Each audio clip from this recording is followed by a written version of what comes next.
Hungarian Prime Minister Viktor Orban sharply criticized the European Union's stance on the ongoing war in Ukraine, calling it a symptom of a war psychosis that has overtaken Europe. Orban expressed his deep concern about the EU's path, arguing that it no longer represents the peace and prosperity that the bloc was initially created to promote. Instead of the order of creation, there is a confusion, a stirring up of things, signs of a new anarchy, a new Babel, and we are greeted from all sides as well-meaning people, as members of a war-torn nation, as peace-loving Christians. It pains us to see that Europe is infected with a war psychosis, war instead of peace, killing instead of living, demolition instead of construction. We are at war. Membership of the European Union. The fathers who founded the Union were Christian men. This is not what the European Union was invented for. As a free Christian European nation, we cannot allow the future of Europe to be decided over our heads. Orban's words come as the European Union, under mounting pressure from certain member states, continues to provide military and financial support to Ukraine in its conflict with Russia. Orban, who has repeatedly clashed with EU leadership over the issue, sees this direction as a betrayal of the EU's foundational values. In his speech, Orban painted a vivid picture of how the EU is veering away from its core mission of peace and stability, opting instead for conflict and division.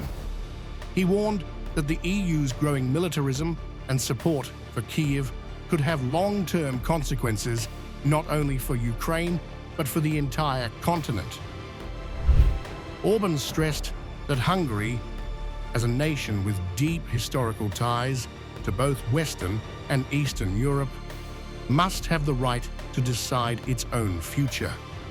He declared that Hungary would not bow to pressure from Brussels or other EU powers that seek to dictate its foreign policy, particularly in relation to the Ukraine conflict. A country should decide for itself the path it wants to take, and not have its future determined from imperial centers. Hungary is a diverse country. Centuries-old cultural and religious communities divide and divide us.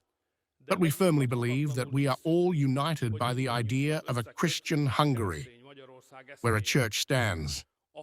There is not only a past, but also a future, where Christianity and patriotism live. There is Hungary. He concluded by reiterating that Hungary would not stand by idly, while the EU continues to make decisions that threaten the sovereignty of its member states. Orban's speech, while focusing on the EU's policies, also underscored his commitment to maintaining Hungary's autonomy and its values, which he believes align more closely with traditional European Christian roots than the current EU approach.